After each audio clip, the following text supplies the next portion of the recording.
You may think you know a lot about Hermione Granger. After all, you've journeyed with her through 7 books and 8 movies. You've learned what makes her tick. But do you know everything there is to know about Hermione? If you're curious to know some surprising facts about her, then keep watching. Here are some things you might not know about Hermione Granger, plus a few details you may have missed on the first read.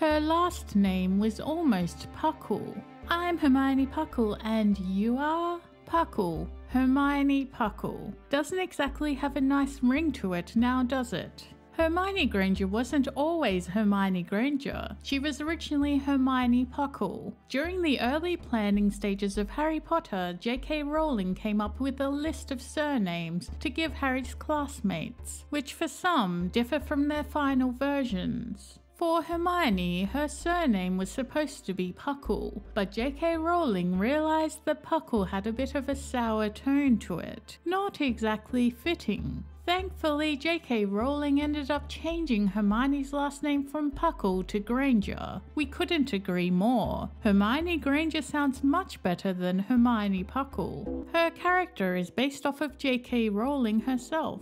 It's one thing for authors to write other people into their books, but it's quite another for the writer to write themselves into their own books. As it turns out, JK Rowling wrote herself into the Harry Potter series as Hermione Granger, but she admits that Granger is an exaggeration of herself. JK Rowling admitted to being an extremely insecure person when she was younger, and as such, writing a fictionalized version of herself was difficult to do, somewhat unsurprisingly. Hermione almost ended up in Ravenclaw. Hermione makes passing mention of this fact in the Order of the Phoenix. After performing a particularly complicated spell while practicing defensive magic in Dumbledore's army, one of the students asks in shock and awe why Hermione wasn't sorted into Ravenclaw with brains like hers. As we know, Ravenclaws are characterized by their wit and wisdom, so it would make perfect sense for Hermione to have been sorted into that house instead. It actually took the sorting hat almost 4 minutes trying to decide which house Hermione should be placed in. In the end, it decided Hermione's courage outweighed her intelligence and placed her in Gryffindor instead of Ravenclaw.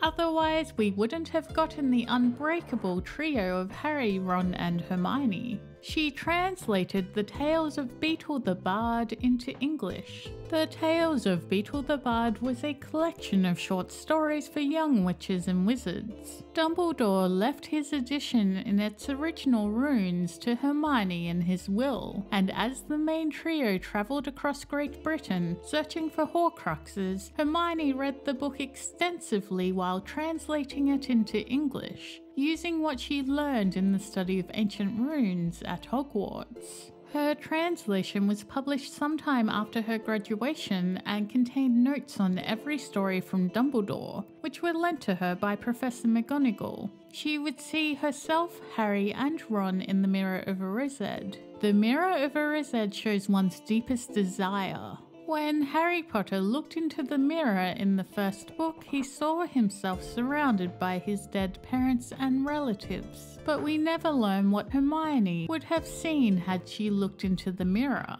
JK Rowling revealed that if Hermione had looked into the Mirror of Erised during the summer of 1997, she would see herself, Harry, and Ron living and unscathed, with Voldemort dead. Rowling adds that Hermione might have also seen herself closely entwined with another person. She returned to Hogwarts to obtain her newts. Harry, Ron and Hermione were forced to forego their final year at Hogwarts in order to avoid Death Eaters looking for Harry and to search for Horcruxes. Because the trio missed out on their final year, they missed out on taking their newts. which all final year students must take in order to help them pursue certain careers after completing their education. But since Hermione would never be satisfied if she missed out on such an important part of her education, she goes back to Hogwarts to complete it. She was the only member of the trio who did so,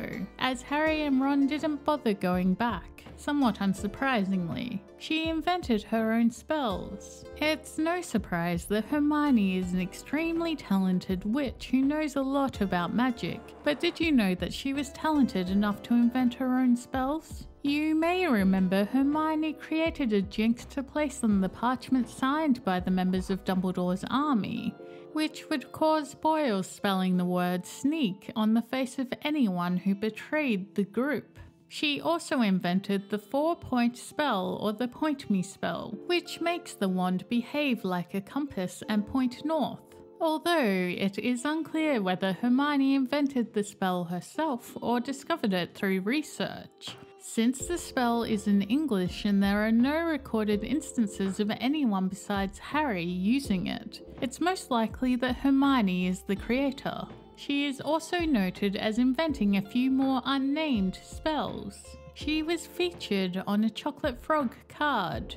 After all the accomplishments Hermione achieved, winning rights for house elves, translating books, inventing spells, it should come as no shock that she ended up on a chocolate frog card.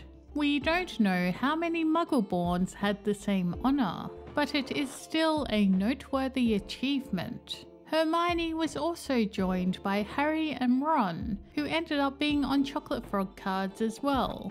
As one of the greatest witches of her time, Hermione definitely left her mark on history. If you liked this video, make sure to give it a thumbs up and share it on social media. Leave your thoughts on this video below.